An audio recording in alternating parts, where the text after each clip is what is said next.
This is episode number 18, and we're calling it, It's a Mitzvah to be Happy. But is it possible? And even more, is that authentic? Should we pretend to be happy in front of our children? Always? Sometimes? Should we ask our children to be happy despite how they're feeling? Can we validate emotions and still strive for joy? And how can we laugh when there is suffering in the world and even in each of our children's daily lives? I'm always surprised that so many Jewish questions and values are shaped by the principles and practices of emotional intelligence. And I think this is definitely one of those. It's not surprising, though, that Jewish questions are nuanced and layered, and they do help us live in complicated worlds. So first, let me introduce my co-host and say hi to my co-host. Hello, Rabbi Steinhardt. How's your week going? Hi, Karen. It's good to be with you. I don't know. The week is really, there's a shadow over the week because of Ukraine. So my work is my work, and that's has its own challenges and also great rewards. But the concern about the world only seems to grow as we've been moving forward. It is good news that COVID is on the decline, and hopefully that will continue. But even that, we don't know. We've seen this before. So to be honest, this is I am where I am. Yeah. Thank you. Thank you, of course, always for the honesty and for the, I tend to walk around with rose-colored glasses and okay, turn on that joy button. But you remind us, and I do believe that this topic matters most on the days that it's the hardest, when the world is struggling, when our children are struggling, when our families are struggling. So, this is getting ready for Purim too, is this idea of how do we fit the happiness in? How do we celebrate? And we do have those daily joys. So I can't wait to introduce our parents today. We have a dad of 2 daughters, a mom of 2 sons, and I'm going to introduce Josh first. This is Josh Flig, who always brought joy, humor, and interesting novel perspectives to our family time classes. He's even giving up a daddy day at family time to be here with us. We'll make a special daddy day. But Josh, the reason that I wanted you especially to be part of this is because your circle of mom friends said to me, you won't believe what Josh does on a daily basis with his Jewish practice. And so I want to bring together the Jewish rituals, traditions, and the day-to-day parenting. So tell us about your family, and then how that story that you shared with me about how you got into this daily Absolutely. practice. Please. Yeah. Welcome. So as everyone knows on the call, father of 2 daughters, Raquel and Esty. Biggest joy in my life. I've played sports. I've, been in the business world for 15 years. Closed as many deals as the next person, and having my daughters next to me at all times is just really brings a huge smile and joy to my day. Yeah. I grew up in New York in the 5 towns in Cedarhurst, and some people might know, some people might not know, but it was a very Jewish spirited town, anywhere from Reformed conservative to Hasidic. Jewish people, right? So when I was growing up, I went to Hebrew school. I went to Israel to be bar mitzvahed, and on the high holidays we would walk to temple. And while other kids were leaving the synagogue and playing around the temple and running around, my mother, who was a New York City teacher for 35 years, cracked the whip, and you have to stay in synagogue till 11:30. Okay, so I did my time and I stayed till 11:30. And when I moved down here to Florida in 2006, I kind of lost everything that I did growing up. And my mother would always say, go to the services at, they live in Boca West. So go to the services in Boca West. And I was always by myself, and it just didn't feel right to just go by myself. So 3 years ago, when my wife was pregnant with my first, Raquel, my family was going to Israel for my cousin's son's bar mitzvah. and we couldn't go because Sasha was, getting ready to deliver Raquel. And a family moved into my community, and they were Hasidic. And I was walking the dogs one day, and I was talking to Yossi, and he's like, "Why don't you come over to my house? Since your family's in Israel, why don't you come over to my house and wrap tefillin?" I said, "Okay, sure." So I wrapped tefillin with him one morning, and that morning became weekly and monthly. And then he said, "All right, Josh, you're on your own." We would sit and wrap tefillin. We would also do kind of a Chabad study, and I kind of flourished in, all of these things that I was dealing with when I was a kid. It kind of came back to me, right? So now every morning, I take about 2 to 5 minutes a day, and I wrap tefillin. So I say, the prayers, Rabbi, that for tefillin. And then I take another 2 minutes to say a prayer to myself, looking out the window towards Israel, for my family. And, the girls are going crazy in the morning. And, sometimes Raquel will come up to me and she'll see me with my head down and my eyes closed, and she'll grab my hand. And that's just my way of telling her, this is what I'm doing for you guys. And I miss days here and there, but that's what I do on a daily basis. And you wouldn't think that, I'm a big sports guy. I'm outgoing, and you might see me and say that kid raps tefillin. But I take it to the heart. It's something I do and I cherish, for our religion, for being a father, for being a man of the household, because men are only allowed to wrap tefillin. Women don't have that responsibility. So I really take it upon myself to do something right for them at the start of the day. Letting your girls see that, and of course, being a parent and being filled by that, to me, is astounding. Rabbi, Thank you. can I let you jump in here with a response or any questions you might have? I do think that all of us need a practice. All of us need a ritual, and people find their rituals, their practices in different places. The regularity of putting on tefillin every morning is the practice that connects you to something higher than yourself. You connect by doing it. You're connecting to like the history of the Jewish people, because tefillin go back literally 2,500, 3,000 years as part of the practice and a response to the presence of God in one's life. And so that's really, really quite beautiful. Thank you. And it's really wonderful that it does give you meaning. One thing that I want to say about tefillin is that, do you have your marks, by the way? I just, right before the call, I got finished. I don't have them, but. So one thing I can say is that there's a beautiful notion in the fact that we wear tefillin on our head and on our arm. And that is, it's a statement that we are physical beings. We do things with our strength, and we're responsible to be responsive to a good world, to God's world, with our hands. And also our thoughts have to be directed towards that which is meaningful, that which is goodly, that which is godly. So, they say, as we say, kol hakavod, good for you. And may it always bring you meaning.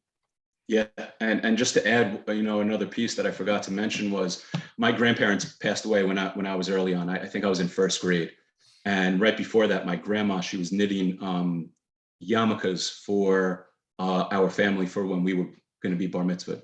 So when I started doing this, I asked my mother. I said, "Do you have grandma's yarmulkes?" And she said, "Actually, I do." And she made pink ones and she made blue ones. And I just so happen to have pink, and it just brings on that other notion of, my girls. So I wear that every day. And then my uncle hand beaded the collar of my tallis, and it says, "And on this day, God made Joshua great in the eyes of Israel." Nice. So I have that scripture from the Torah as well, that,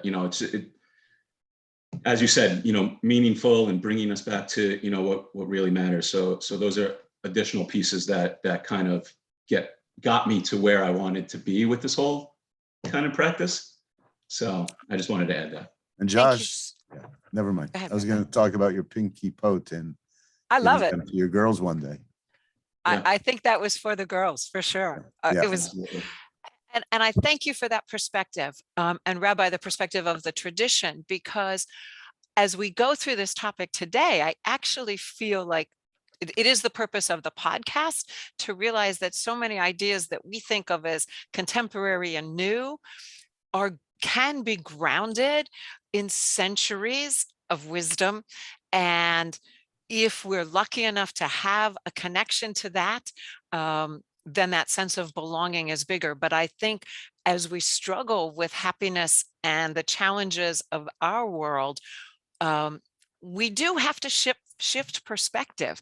And one of the quotes I saw as I was reading to prepare for today, it said, we can't always just choose to be happy or shake the sad out of ourselves, but we can make a choice to dance with the divine, and maybe just make a choice to look for something that is outside of the perspective that we can get stuck in short time. But let me introduce Rhiannon. Welcome, welcome. Thank you for listening and hanging out with us. This is Rhiannon Reichenbach, who is the mother of two sons, an educator, a master's in education. But I met her not through family time, but as she was exploring conscious parenting, and we'd have these great conversations in the hallway. So I know you bring choice and intentionality to your parenting, to your life. And so welcome to this conversation. Tell us about your family and what your initial thoughts are about this whole a mitzvah to be happy thought. Welcome, welcome. Hi, thank you for having me, and it's a pleasure to be in the company of this conversation and you all. I have two sons, Declan and Raiden, and Declan is 8. He's in 2nd grade, and Raiden is 4. He's in pre-K 4, so he's a big fish in the little pond at B'nai Torah, where he's been there for 3 years. And prior to that, Declan was in early child care at Temple Beth Emet out in Davie. So I, as Karen mentioned, I am an educator. I was a teacher for over a decade before becoming a mom.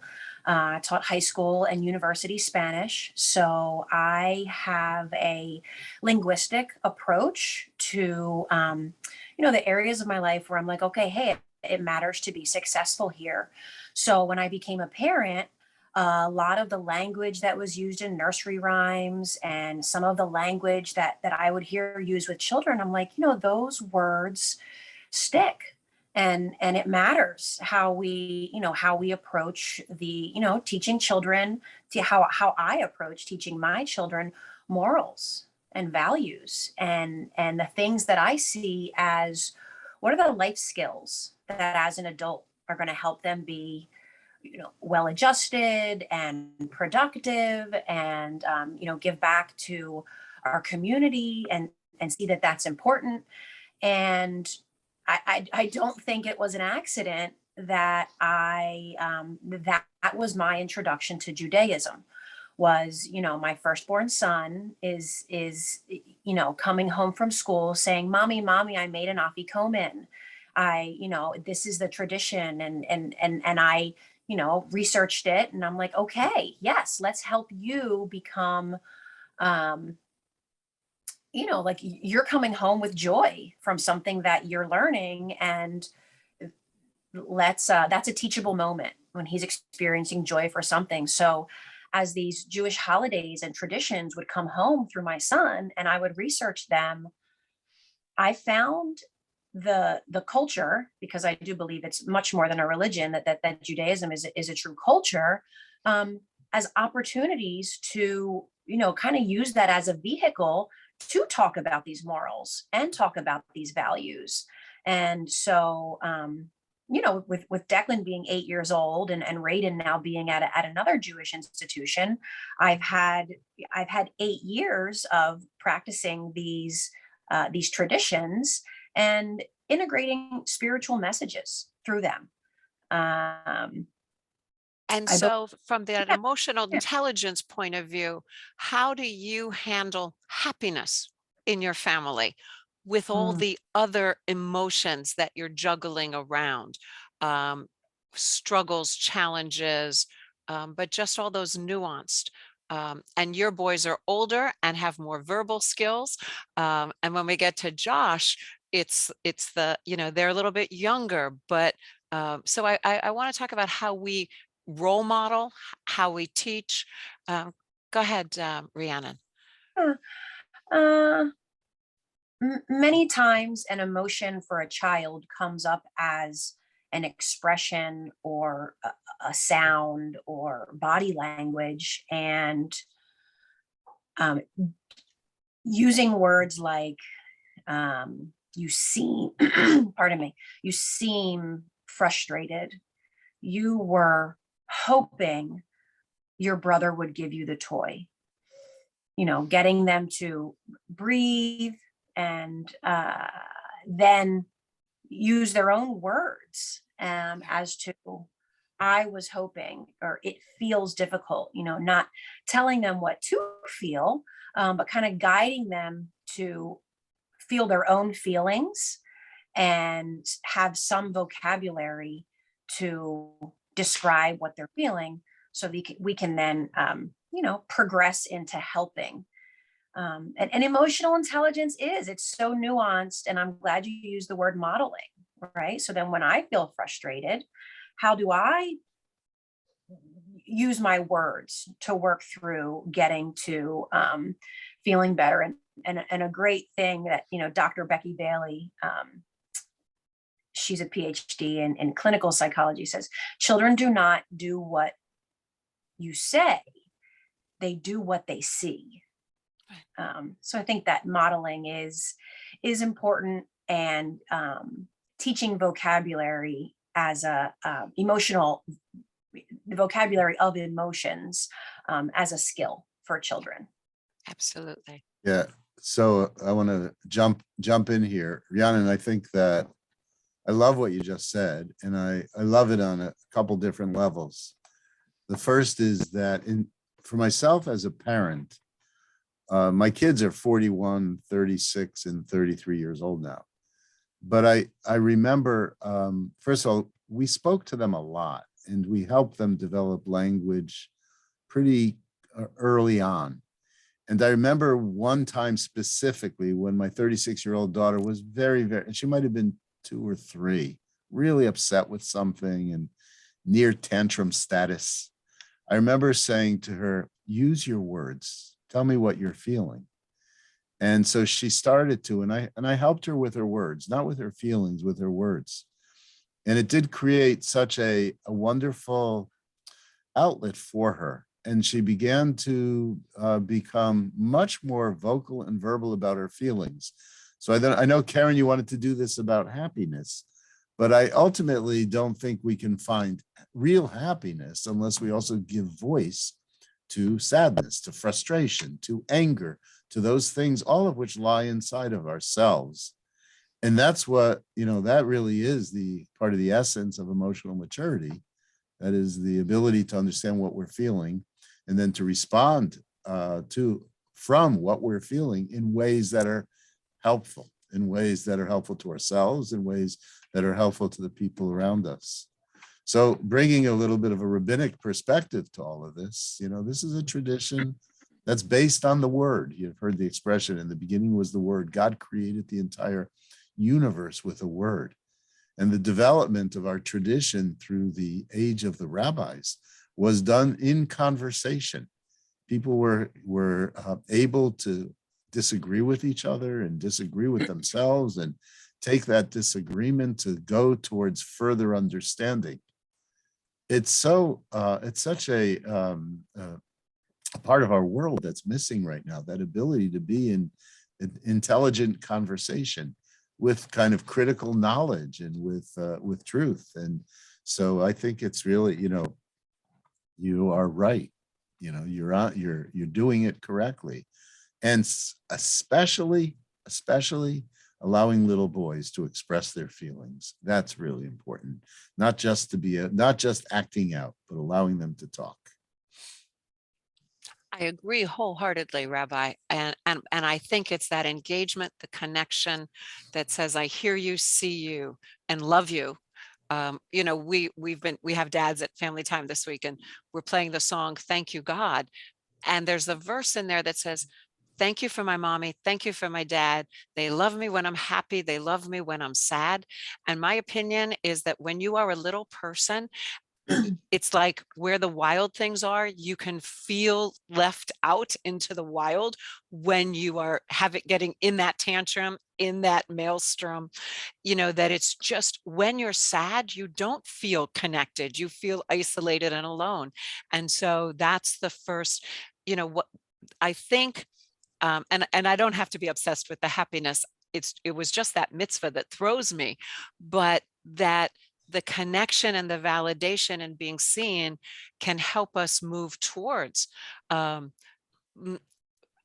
higher brain, a higher connection, and personal responsibility to then move out of where we get stuck in those emotional places. You know, when you spoke about the mitzvah of being happy, let me address that in two okay, different good, ways. please. So one is you know, one I is need you fixing it. one is the Hasidim had this notion. They even have a beautiful song, mitzvah gedola liyot besimcha. It's a great mitzvah to be happy, to be joyful.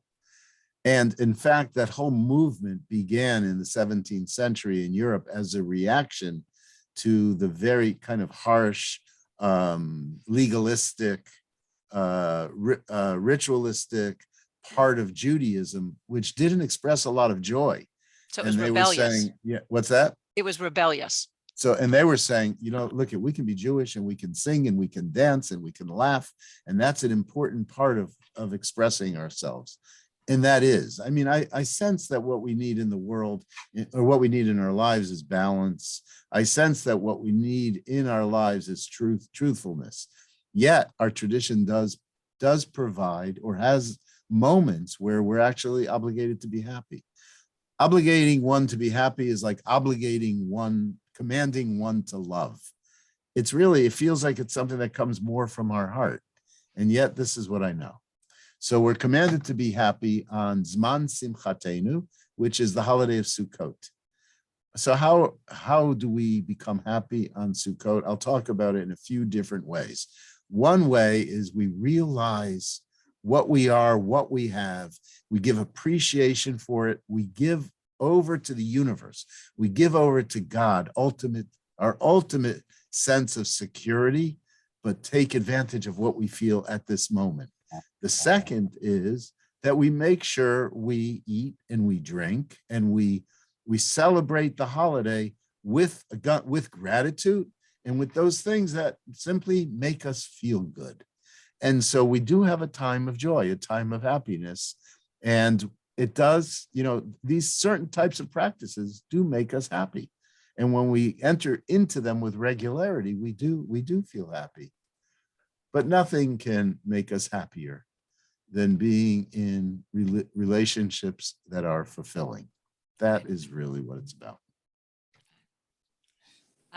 Josh, as a dad, and I'll bring it back to Rhiannon too, and Rabbi too, because it's at what point it's the juggle between authenticity and other-centeredness, where how often do you have to be happy or outside of yourself for your children? I think, you know, what I learned most, you know, being a parent and it's only been, you know, three and a half years, is patience. They're only 3 years old. They're only 2 years old. They're only 1 year old. They don't know what you know, right?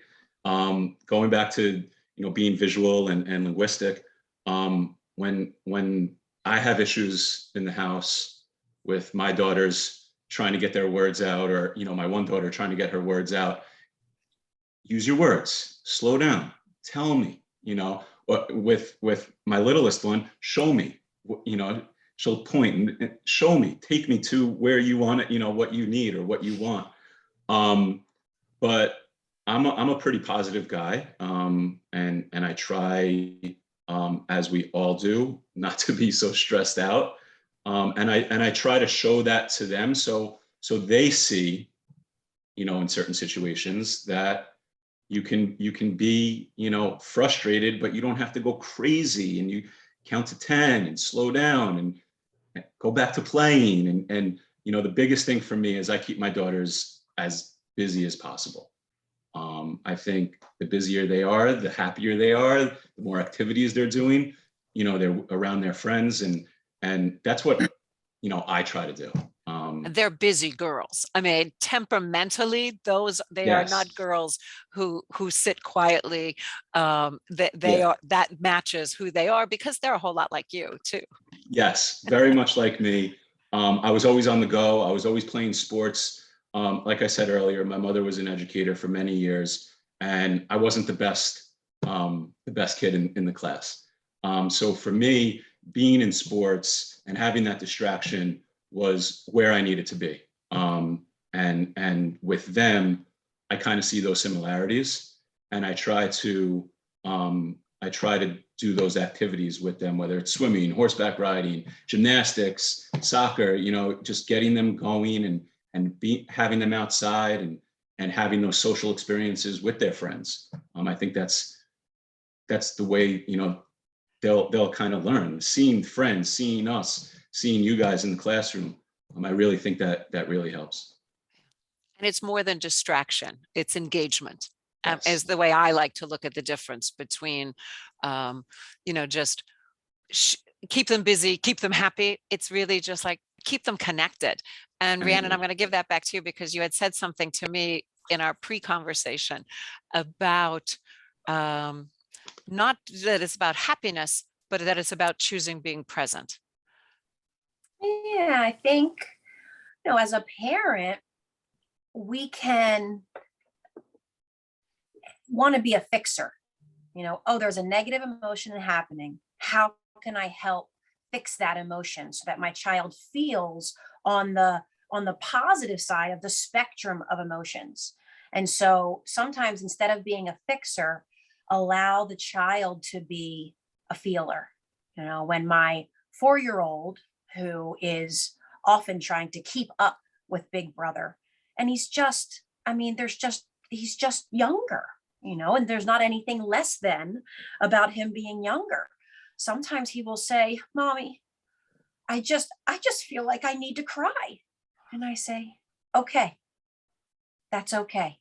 You cry, and give him a space to cry, and kind of validate that having a negative emotion is part of the human experience. We're supposed to feel, frustrated and sad, and also joyous and happy and excited. Those are all part of the human experience.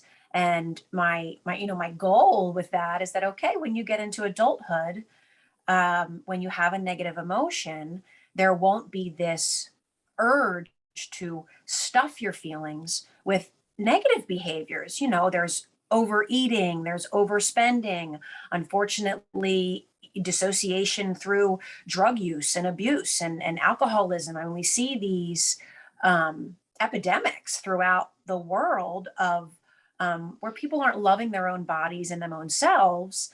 And I see that occurring when we've got this, we have a spectrum of emotions, and that's okay. That's okay. So. And that not only us fixing others, but us realizing that holding all emotions, you describe them on a continuum, but we know we as a culture name that continuum as the good side and the bad side. And our awareness, there's that cliche, you're only as happy as your least happy child. It's true. Your parents feel it for you. A teacher feels it in a classroom where something's not working. But the only way to get, and Rabbi, you used this in one of our podcasts a long time ago, is the only way to get to equilibrium, the only way to get to wholeness is to go through whatever that moment is, to cry the tears, or to know that sadness and peace, joy, and maybe not frustration, but often we've got contradictory emotions going rattling around in us at the same time. And when you're a little person, that's really hard. Like, you know, falling and being proud that I've run this fast, you know, like want to be happy. And it's, I mean, in children, I love seeing it all and then trying to hold even the contradictory ones. But I do love, whether it's a community, a Jewish tradition, or a family or a classroom, that that I always need to hold a light of joy, a sparkle somewhere, just to reorient. And as Rabbi said, it comes from gratitude. It comes from, you know, when you're a grown up and, you know, I think Josh described it, you know, you see those girls and everybody's saying it in family time this week, like, I could have the hardest day, but when my child smiles at me coming home, or when my child greets me in the morning, you know, it is, oh yeah, through their eyes is that joy, is that being present. And so I think I just want the reminder in this podcast, not to be Pollyanna, but to be, in the difficult times, we need our children to remind us, and we need to be there for them to say it's okay to not be okay sometimes. Rabbi? I'm just wondering if you're gonna have to do the next podcast on happiness. Didn't we do it?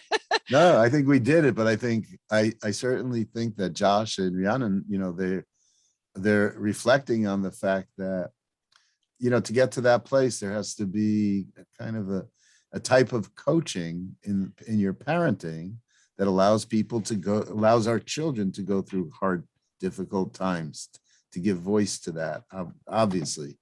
And yet, you know, in terms of all the frustrations we feel as parents, you know, as adults in this world, I do think also it's like really important that we're able to, you know, protect our kids from some of that and a lot of that, and to make, you know, to make the environment happy for them. And that you do through the structure you give them, and that you do through the particular activities, and through the hugs and the kisses and ice cream and, you know, all these other things. Yeah. And what comes to my mind, and again, because it's, I mean, is the room for play. And whether you're a grown up or whether you're a child, that's the spontaneity, that's the moment. And play can be good guys and bad guys. It can be scary dinosaurs. It can be glitter. It's all play. For me, holds it all. But I'm going to throw out the joke because it's how we define happiness. And I do want you guys to get ready for your wrap up here, which is how you balance happiness and emotions, how you balance being a role model through dark and light. And I think for me, it's, we don't want to shake the sadness out of them or say, as my family did, if you need something to really cry about, I'll, you know, like, we weren't allowed to be unhappy in past generations. You had, and so we want that expressiveness.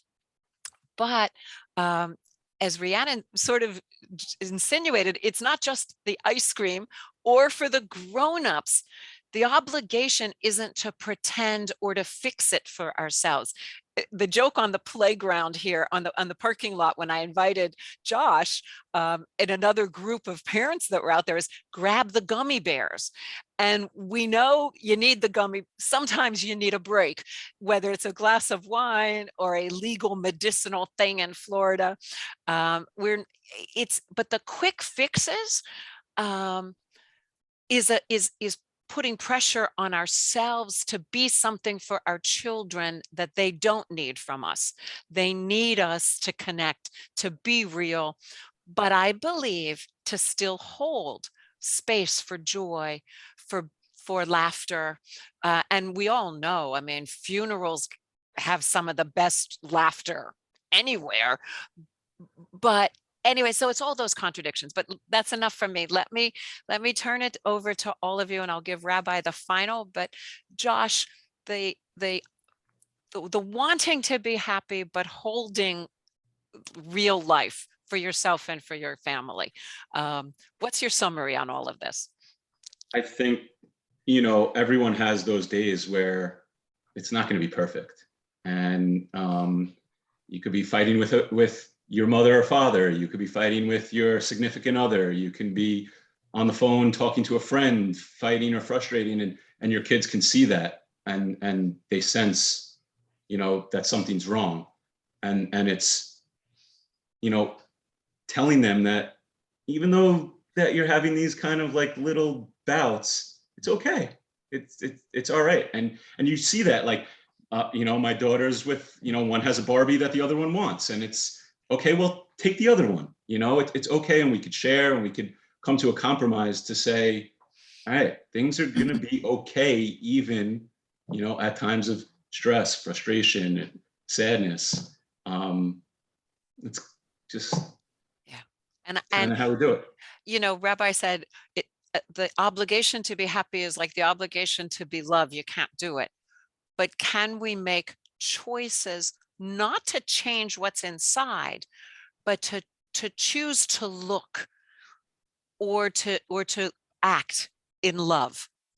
But I think we also, with the children being in these early development classes, I think we learned stuff from you guys, the educators too, because I remember one time when we were in class, and you said to me specifically, like, talk her through it. Don't just take it away or give another, talk her through that process. And that I think those are good lessons that we could also learn from others. Where in this day and age, it's my way or the highway, or I'm going to be as defensive as possible. It's okay for somebody to give you constructive criticism and be okay with it. It's how we grow as people. It's how we grow in business. It's just part of life. We're all learning together for sure. Yeah. Thanks. Rhiannon? Yeah. Well, I think the answer to your question is yes, Karen. And that question was, it's a mitzvah to be happy. And as we come into this time of Purim, which is as I understand, it's a festival, it's a celebration. The children wear costumes that are happy, like go to this space and celebrate and be joyous. And yes, that absolutely can be authentic, even in times, as Rabbi has mentioned, of the difficult things going on in Ukraine. And the way we get that to be authentic is to be present. You're there, you see the colors and the lights and the joy, and allow that joy in, share that joy, find a way to be present with happiness. And I think that's really the mitzvah. That's really the commandment, is that, find that way to connect with joy, because that is part of the human experience as well. We do have that in being present. So thank you for inviting me. I love and respect both of you enormously as people and as parents, all three of you. Rabbi, give us your final words on this, please. As usual, Karen, but I would say Rhiannon and Josh, I really enjoyed the conversation, and you guys have a lot to offer, both in your own personal lives, but a lot to offer to other people too. So I thank you for your participation and for your insight. And it was pretty profound, your insight, I think. I'll say two things, both, like from my own, vantage point, not as a father, but as a grandfather, but as a rabbi. Also maybe has to do with what I encourage my own kids. And that is that